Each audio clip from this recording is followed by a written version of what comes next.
That's okay. All right, guys, we're just waiting on a few people to come on here. Let's see. I'm gonna try to set the phone up here where we can both see us. All right. Right now. It's okay. It's all right. It'll be fine. It's a little bit early too. All right. So for those who may come back and watch the video later, because right now we don't have anybody viewing, but we are a few minutes early. We are going to be taste testing these two beers. We're going to be taste testing. We're going to be taste testing this Black Watch beer, and this particular beer is made by Highland Brewing in Asheville, North Carolina. And first of all, we want to wish everybody a happy new year. I'm Brant. Of course, you know me. This is my friend Anthony, and we do this kind of thing all the time. We see each other quite a bit, and we'll sit and talk about beers, and we'll taste test beers together, and we'll talk about them, what we like about them, what we don't like about them. And so, Happy New Year, Jay Lee. And let's see, is that Brady? I can't see. We're kind of a little far away, but Brady. Happy New Year's, everybody. So this is, like I said, this is Black Watch. These are both going to be Imperial Stouts, and I don't know if you like Imperial Stouts, but I like Stouts and Porters this time of year. They seem to be very seasonal, and both the beers that we have are seasonal beers. So this is from Highland Brewery in Asheville, North Carolina. It's called Black Watch. It's a seasonal beer. I don't know how far they distribute it. It's a double chocolate milk stout, and this is 8% by volume. It says it's a satisfyingly intense chocolate. It says satisfy intense chocolate cravings with this decadent, relatively milk stout. So I don't know of all of you out there who like stouts, but that's what these are going to be. This is going to be these are both going to be kind of a lactose imperial stout. This one is mostly chocolate, but one we're going to be trying here in just a few minutes also has like coffee and toffee and all kinds of other stuff in it. So this is in a bottle, so we're going to crack this one open. Like I said, we're just over here hanging out New Year's Eve, hanging out at Anthony's house. Glad to have y'all join. Yeah, we're from the western mountains of North Carolina, so I was just like, well, let's just drink some beers. And so this is what we do. So we'll pour this here. So I'm going to pour me some. And I'm going to pour Anthony some into his.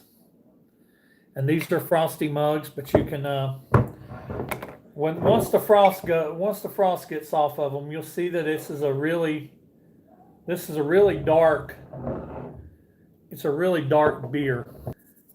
It's a very, very, very dark beer. So, and it has a little bit of a head on it. If you can see that, it has a little bit of a head. It's almost more like a froth on top. I mean, yeah. Really, with it being a stout, I was surprised it had that much head on it. Yeah. So it has a little bit of a froth on the top of it, not much of a head. And so we'll go ahead and we'll try it and give our thoughts about it.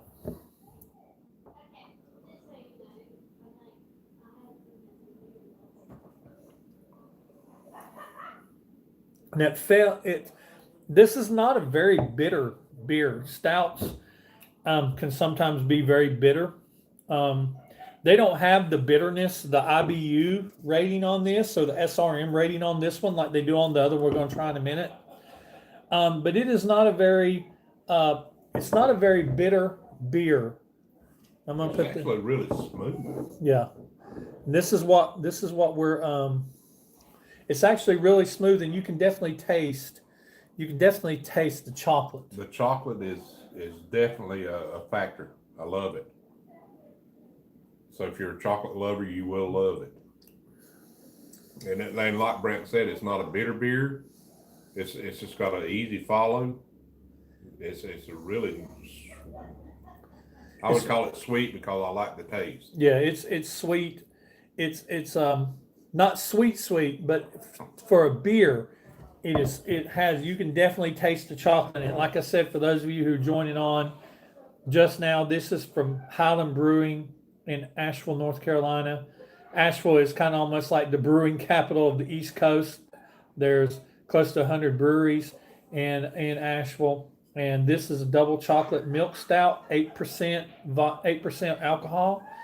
So it's pretty strong. And like I said, it is a double chocolate porter. But the after, there's no bitter remnants. It's actually really smooth. Yes. Let's see. See what they ask. Yoda wants to. Okay, we have Kiss fans in here too. Of course, a lot of people might Kiss fans. What do I think of Vinnie? What do you think of Vinnie Vincent? I think Vinnie Vincent is amazing. He used to be an amazing guitar player, and I think I'm one of those people that stands in the camp that Vinnie Vincent was one of the factors that saved Kiss going into the Creatures of the Night and the Lick It Up. I don't think he single-handedly saved Kiss, but I think that he definitely contributed to saving Kiss with his songwriting. And I think 3 of the best albums that I like from Kiss has Vinnie Vincent tunes on them: Lick It Up, Creatures, and Revenge. What I think of him now, I think he's a confused individual now. Let's see. Garrett says, good evening, Garrett. Good to see you. Matthew Smith. I like what Matthew's got to say. I need to get you some beer from here in Middle Georgia. Middle Georgia. Love it. Well, Matthew, bring them on up here to North Carolina, and we'll definitely, Matthew, we're going to have a beer together. There's Mr. Ronnie. It's good to see you. Yoda, think. Okay, yeah. I've told you what I think. Let's see. Vinny definitely helped with Lick It Up and Revenge so much. Yeah, and he was a big factor in him and Bryan Adams, believe it or not. Bryan Adams, of all people, was a big factor on Creatures of the Night. As they helped, like one of my favorite songs by Kiss on Creatures of the Night, War Machine. Bryan Adams was a primary songwriter. War Machine is one of my favorite. And a lot of talk about Lick It Up. I love it. Lick It Up is a great. I did. I love Lick It Up. Lick It Up's a great album. It really is. Okay, so like I said, for those of you who come on, we got 6 people on. What we're drinking right now is we're drinking a Highland Brewery Black Witch or Black Watch. I've called it Black Witch and I've called it Black Bitch. We've called it everything in the world tonight. Because I've had about 5 shots of liquor tonight, no, and this is 7. 7 shots. I've had 7 shots of liquor. Shots. 7 shots of liquor. I'm drunk. You're like 3 beers in now. Yeah, and I'm drinking these 8, and the beer we're going to be coming up with is an 11% beer. So but we're going to still see midnight. Yeah, we'll still see. We'll still see the new year. I'll still see the new year. But this is Black Watch, Highland Brewing in Asheville, North Carolina. I would recommend it. Yeah, I'd recommend this definitely. It's a seasonal beer. It's a limited release. So I'm going to finish. You done finished yours? Absolutely. If you do like chocolate, you do like a stout, put it on the to-try list, at least. Okay. So now moving on. Let me see what we got here. Let's see. Let's check up on these. Have fruit breweries in my hometown. Make it to NC a few times a year. Vinnie Vincent sort of did save them. Yep. Also a jerk. Canceled concerts. I agree. Revenge and Carnival of Souls are 2 of my favorite non-makeup albums. I agree, Matthew. They're 2 of my favorite too. And more importantly, what I think is the most important is Carnival of Souls is my 24-year-old son's most favorite Kiss album. He said that it is still relevant. He said that it could have been released today. Would you be interested in Polish beer? I've never possible, tried. I'll be open to all options. I mean, I'll try. I would try it because I'm a beer lover. Yeah, absolutely. I'd be up for trying. Seeing Vinny play on the Kiss Cruise made me glad Paul didn't let Vinny on the End of the Road tour. I still think you may see Vinny on the End of the Road tour, but I think it's going to be that last show. I'm drunk too. Several shots of 99 oranges and black heart tonight. Well, Matthew, we are with you. I don't know about him, but I know we've been downstairs at his house shooting pool. And my pool game right now sucks because I'm drunk. My fiance doesn't really like Kiss, but she likes Carnival Souls. My wife's not the biggest Kiss fan at all. She likes certain songs, but she's not what you'd call a Kiss fan either. So we're gonna step away from comments for a minute. This is the next beer we're gonna be trying. And let me tell you the story about this beer. This beer is made by a company called New Serum Brewing. They're in Salisbury, North Carolina.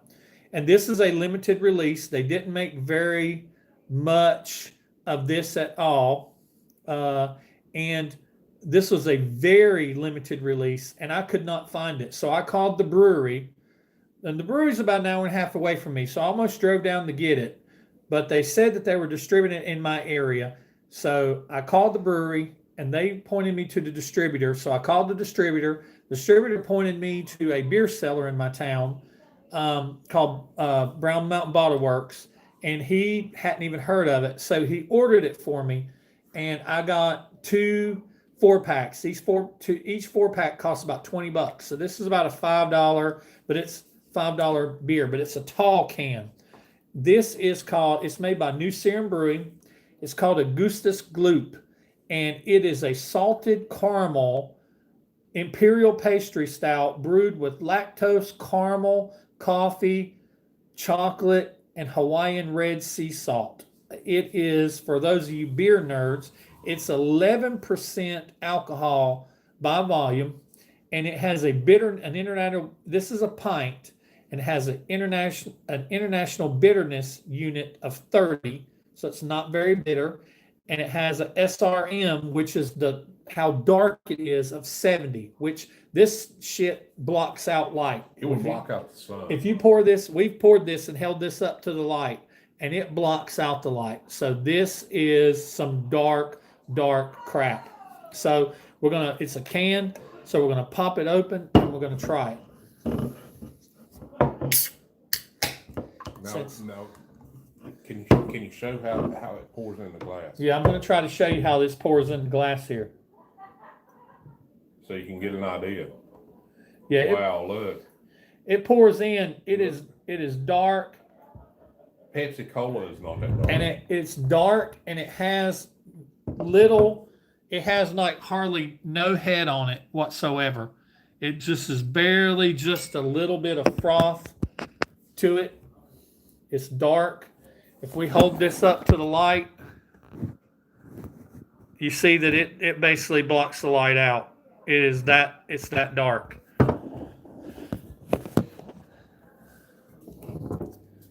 So it is an extremely, you can see here as I'm pouring it. Now, if you enjoy the aroma of a beer while you're drinking it, you'll love this. The aroma is, oh my God.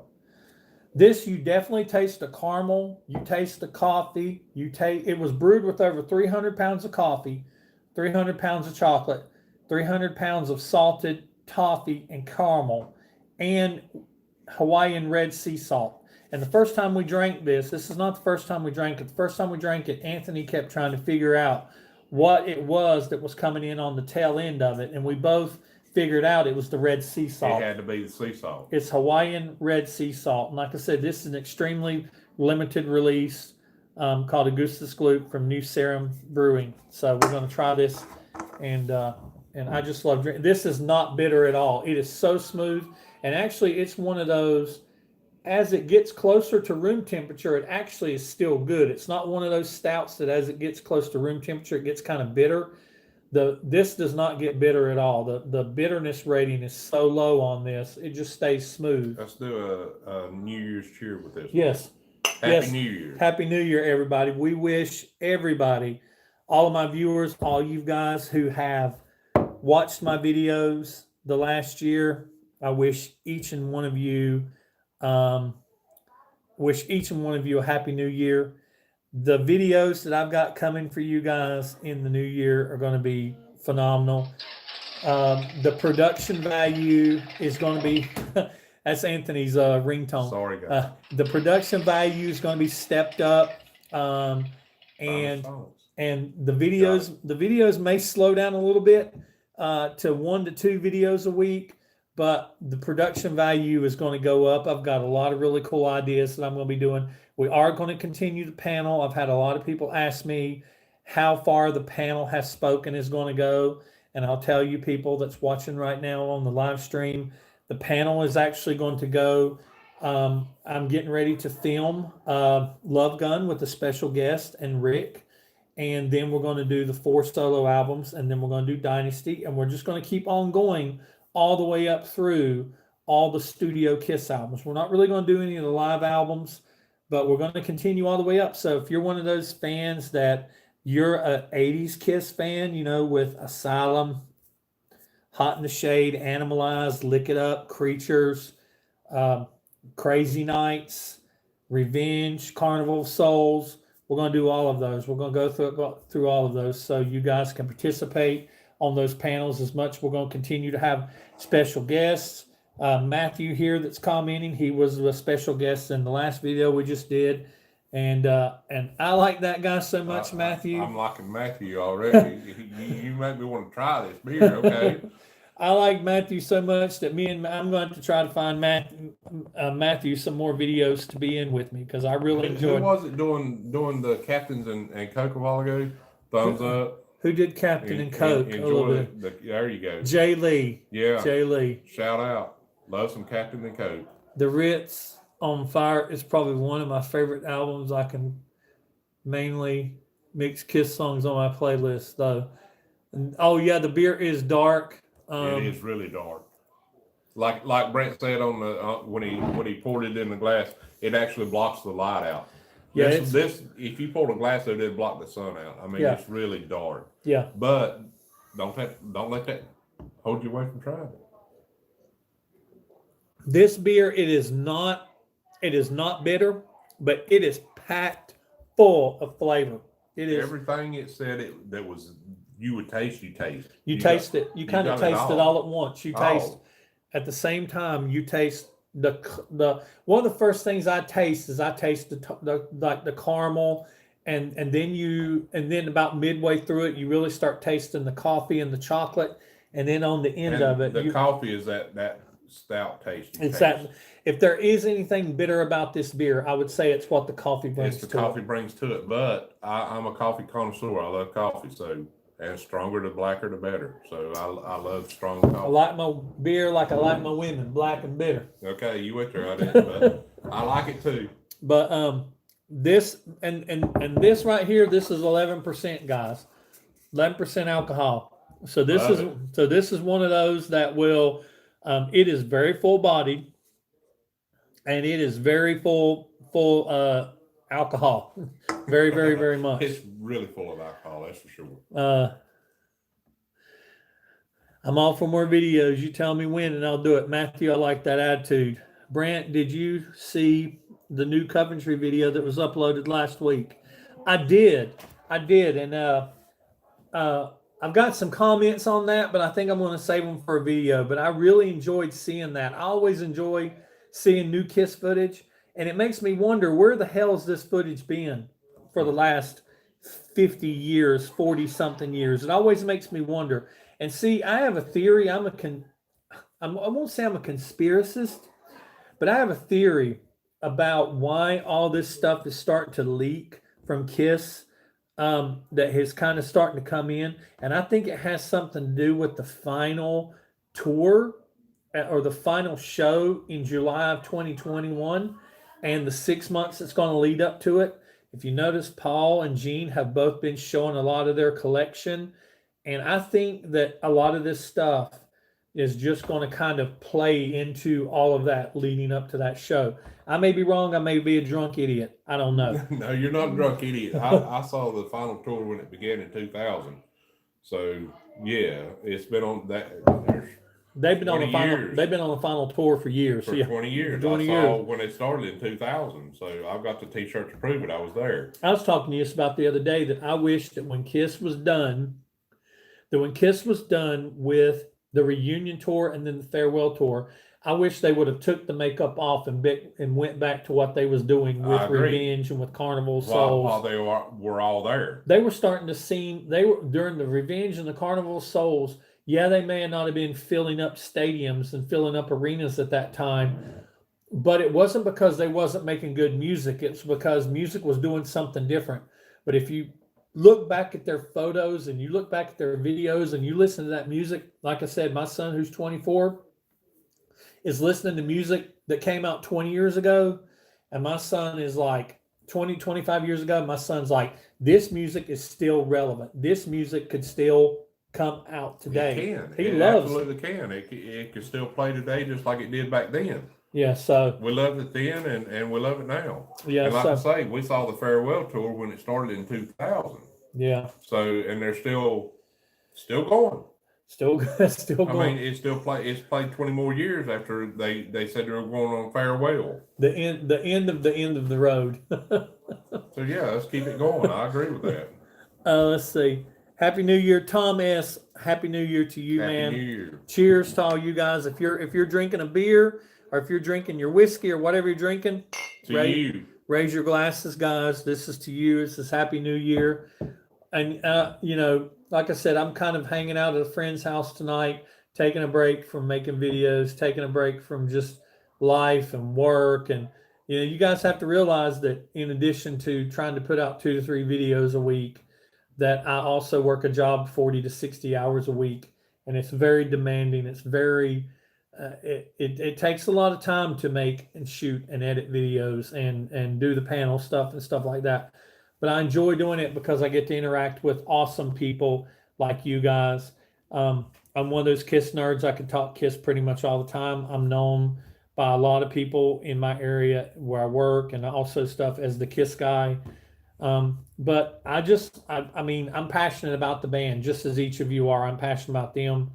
And so I started this channel 2 years ago. It'll be 2 years in February. I do have an end of the year video coming up in January talking about everything that's happened in 2019, things that you guys help happen, talk about stuff that is happening in 20. Cheers, Tom. Cheers, Tom. And thank you, Matthew. I appreciate, when you guys interact, when you guys are in videos with me and when you guys interact on these panels that we're doing, and I see all the lists coming in from people where they're putting in their lists, and I see the comments where people are commenting saying, I got my list out and I'm going along with it just like you guys are. I've even heard of viewers that are starting to make they're like we do. They make their list of what they pick and they make their prediction list too. And so they're going along and playing along at home. And I love that when they do that. Well, and guys, I'm like you guys. I appreciate what Brent does because I started following Kiss in the 70s. I mean, I was early on. Yeah. One of the first rock groups I really fell in love with. Yeah. And I appreciate what Brent does. He's keeping this going for us. He does great reviews. I love to see what he does. It's awesome. Yeah. And there's so much coming in 2020. I put a poll up a few weeks ago. What do you guys want to see? And you guys were all over the place, but I took every bit of it. I take every bit of it into consideration. I can tell you what's coming in 2020. You're going to see the panel right all the way through the end of the catalog of the live out of the studio albums. You're going to see more of these 80s reviews of my bands that I grew up. I'm an 80s child. I was born in 69 and I was raised as an adolescent in the 70s. But my prime... He couldn't go see the shows I saw in the 70s. So. But my prime... Yeah, Anthony's older than me. But my prime... Not by much. My prime metal years was the 80s. Motley Crue and just all these bands, all these 80s bands, the hair bands. I hate that term, but the hair bands. The 80s metal bands. And so I'm going to continue doing those. I think I was doing them in chronological order, and I think the next one I have to do is Rat Out of the Cellar, which I'm a huge fan of that album. It was it had a big, huge impact on me. So I'm going to get started back on that. If you haven't watched my 80s retrospective albums, you can go, excuse me, you've been drinking. You can go back and watch those. But we're going to do that. More paranormal stuff as I can. Paranormal stuff is hard because I have to go to locations. And sometimes I just don't have the time to go locations. There's haunted woods behind my house. Even my house is haunted. There is a haunted graveyard near my house. They say Frankie Silver graveyard. Yeah, Frankie Silver's graveyard is in our area. Close by. It's close by. It's just a matter of that kind of stuff. It's just a matter of getting to that. Some people ask me to review movies, like classic movies. Some people ask me to review other bands' catalogs, any other band's catalogs. That's kind of going to happen during the 80s stuff, where I may talk about an entire band's catalog, like Motley Crue, Rat, or Striper, or something like that. So let's read these comments. Let's see. Tom S. says, you've cranked out some high quality videos over the last few months, and I've really tried. It takes me about an hour to shoot a video, and an hour-long video takes about 4 hours to edit. And that's if I just don't get high production. I don't know if you guys noticed, but I try to put little Easter eggs in each one of the videos I do. So if you watch them all the way to the end, sometimes you see bloopers at the end. If you look in the background, sometimes the background behind me changes, and I'll have something different in the background. If you notice the beginning of the panel, each panel video, something changes about it, like the video of me changes, or the video of Rick changes. Sometimes the intros change. I try to do little things just to keep it from getting boring. Are you a Rat fan? I love Rat. I wasn't just a fan of Rat's music, but I was a fan of the band Rat. I've seen them many times in concert. I saw a live video of them 2 weeks ago, and man, they were still pretty good. They are still pretty good. You answered my question. I'm also a big Rat fan. Okay. And it's because of you and your channel that I'm still passionate about Kiss. Tom S., that is awesome. Keep it going. Yeah. Want to check out the haunted stuff. Yeah, Matthew, if you go back and look on my channel, I have playlists for haunted stuff. I have playlists, anything, any kind of genre that I break down. If you go on my channel, on my YouTube page, and you look at the main video page, you can find, and I do have some haunted stuff already on there, where I've been to the Devil Trampling Ground. I've been to a haunted covered bridge. I've been to Lydia's Bridge. Old Guys Rule. Yeah, absolutely. The 50 and over club here. I like you, Tom. So yeah, awesome. We're old guys about our age. We got to see all the cool bands. You hit people that are over 50. We were born in the 70s. The first time I saw Kiss was in 79. I was 10, and I really envy the people that got to see Kiss in 76 and 77. It was just a couple years before my time that I was able to. Guys, I got to see Alice Cooper and those kind of bands too. So yeah, I mean, yeah, it's a wide range for me. Yeah, I saw Kiss the first time for Dynasty, and after that, I saw them on the Creatures tour. They didn't tour in the United States for Unmasked. I saw them on the Creatures tour. They didn't tour for the Elder. I saw them on the Animalized tour 2 times. I saw them on the Lick It Up tour. I saw them on Asylum 2 times. And I didn't see them on Crazy Nights because I hated that album. And I saw them on Hot in the Shade. I saw them on the Revenge tour, and I saw them on the Reunion tour. And I saw them on the Farewell tour. Matthew, you don't look 40 at all, man. You look like you're in your 20s. I have an older brother and sisters who were into the 80s. And I got a healthy dose of the 80s metal. Yeah, absolutely. Yeah, and people ask me like what 80s, I mean, I love 80s, a lot of stuff from the 80s. Twisted Sister, Iron Maiden, Wasp. I mean, a lot of these obscure bands like London Choir Boys, Black and Blue, Toro, Walking Shoes. Putting on my walking shoes. I mean, absolutely. just, and even bands like Warrant, Every Mother's Nightmare, Bullet Boys. I mean, gosh, just the 80s had just the most fucking awesome music. Even the B style bands and the C style bands, and you had to like it or hate it. Yeah, you did. I mean, Bang Tango. I mean, God, there were so many in the 80s and into the 90s. Really? Who said Bottoms Up? Bottoms Up. John? Yeah, John, Rick R. Good to see you, Rick, man. Cheers to you, man. Happy New Year. Everybody that's watching right now, the 6 people that's watching and the people that watch this after the fact, we're not going to stay on here too much longer because we're at Anthony's house. He's hosting us tonight. We have people expecting us to come. Yeah, so yeah. We got people down. they're in the basement waiting on us. We got people downstairs playing pool and stuff like that. I love Alice Cooper. Myself, I'm answering for myself. I don't know about Brand. Yeah. I like Alice Cooper. I never really got too much into his stuff, but the stuff that I did get into, I really absolutely enjoyed. Puts on a great stage show. I mean, the stage show was now this was like there again. It was back in the early '80s. The stage show he put on was unbelievable for the time. Now, some do it better now, I'm sure, but for his era, I loved what he done. But there again, I'm a big fan. But I saw several of the older bands too. So yeah, I remember when I went and saw Kiss for Dynasty on the Dynasty tour in Charlotte Coliseum. Blue Oyster Cult opened for them. Absolutely. Yeah. And I remember the Dynasty stage was huge. It was so big. I remember seeing Gene spit up blood. I remember him. I still have this visual in his head. In my head of him laying his head back and blood coming up and running down his body. It was just amazing. And that I do remember that.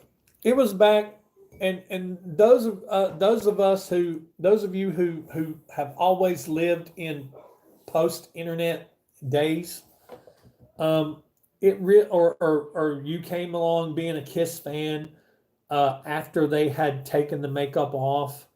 It really was a different time when Kiss was in the 70s and they had when Kiss had the makeup on and there was no internet and there was no pictures of Kiss without their makeup other than them covering their face or putting Ace Frehley. I remember these photos from magazine where Ace was showing his eyes between a deck of cards. I remember hearing about Kiss Unmasked coming out, and I thought, oh no, this is going to be the end of Kiss. Well, it wasn't. I mean, that was 40 years ago. Yeah, they didn't take off the makeup till after that. It was kind of a gimmicky kind of thing. Exactly. I remember when the comics came out. I remember all that. I remember thinking that you were going to be the end of Kiss. I remember thinking that you were going to open the album. And Kiss was going to be inside of it without makeup. They was going to have a picture of them without makeup. Didn't happen. And I almost think that what Kiss should have done when it come to the Lick It Up album, when they did take the makeup off, is on the cover of the album, they should have had a picture of them with the makeup on. And then when you pulled out the dust sleeve. So the same shot without the makeup. Without the makeup. I think that would have been awesome. They could have done something like that. It would have been gimmicky and it has sold albums, but, I remember looking at Lick It Up and not really knowing who was who except for Gene because he had his tongue stuck out. Let's see, 1979 Journey, AC/DC. Now, if you go back, Rick, and you watch some of my 80s retro videos, I've done a retro video on Back in Black because I was a huge fan of Back in Black and I was a huge fan of For Those About to Rock. I remember having those on 8-track back in the day. Matthew says, when I was 4, we went to a music festival with Crocus. Oh my God! Crocus, Cheap Trick, and Joan Jett. Awesome. I remember Crocus, 1979. God, that was awesome. Alice Cooper in concert. I'm gonna do something that the other band won't do, and then he took off his makeup. Did you ever see CRV of Love over in your area back in the day? I believe they were a North Carolina band. I don't remember ever seeing CRV of Love. The only North Carolina band that I remember from our area is Firehouse. Y'all remember Firehouse? They were from Charlotte. Charlotte is where I actually grew up. And so I remember when Firehouse was going around the clubs. Another band that I was big fan of that I got to see when Ace split from Kiss and was touring. He came to Hickory, North Carolina, and played at a club called Cadillacs, which is now a strip club called the Playhouse. Yep. But he played there, and an unknown band called White Lion opened for him. And White Lion, I'm a huge fan of White Lion. Their first album, Pride, is just amazing. I love You're that. talking about open up bands. I saw Def Leppard open up for Billy Squier back in the day. So Billy Squier, Def Yeah. Leppard over Billy Squier. they did. Wow. That's how far I go back. So He's old. I'm telling my age. He's old. He's Don't old. listen to what he says. He's old. I'm old. He's older. Not my buzz. But No, guys, not quite a bit, but guys, like I said, I appreciate Anthony opening up his house and taking away time. Me and him do this all the time. We when we get together, we sit and we drink beers like this. Like I said, for those of you, if you coming in late, we've talked about 2 beers. We've already drank them. One was from Highland Brewing, Black Watch. It's a double chocolate milk stout with 8% alcohol by volume. From Boone, North Carolina. And this If I one remember from right. from Asheville. Asheville. And Sorry. this one is from Salisbury, North Carolina. These are both North Carolina beers. We have a lot of breweries in here, Catawba Brewery and a lot of breweries in this area. This is a Goose Gloop from Salisbury, from New Sarum Brewing in Salisbury. This is a salted caramel imperial pastry stout. It's an ale brewed with lactose, caramel, coffee, toffee, chocolate, and Hawaiian sea salt. And it's Guys, it's 11%. all in there. And it is good. It's all in there. The sea salt that you get after, unbelievable. Yeah. So, guys, we just want to wish cheers to every single one of you. I'm already done drinking. But I will raise what I have left. Raise your glasses, guys. Raise your glasses. As Kiss says on whatever album it is, either Monster or Sonic Boom. Or no, it's actually Psycho Circus. Guys, raise your glasses. We wish every one of you a happy New Year. And Thanks for coming by. yeah, I appreciate you guys. Welcome to my house.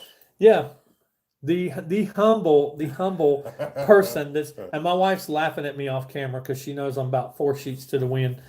But Owen, guys, We'll go further. put in the comments. Tell me if you think this is a good idea. How many of you would watch if I do in the year 2020? How many of you comment below or comment here? How many of you would watch if I did one video a month where I do a cooking video? I cook. I like to eat too. I cook. Like I like to drink, I like to eat. So, and I may just drink some beer I'm in. while I'm cooking. I'm in. I'm all about it. And my wife's rolling her eyes. But anyway, Yeah. Dark Light said he would watch. I'm sold. If Dark Light will watch, I will do it. I need Band-Aids and I need burn ointment. Happy New Year's, guys. Happy New Year's, guys. I appreciate each and every one of you that's watching this video right now and has watched my videos in the past. We got really cool things coming in the year 2020. I'm out of here. I'm Brant. This is Anthony, my humble house host friend. There we go. Yeah. Love you guys. See you later. Talk to all of you later. Have an awesome New Year's. Be safe. Don't drink and drive. My wife is driving us home. Anyway. Happy New Year's, Happy guys. New Year's, guys. We'll see you later.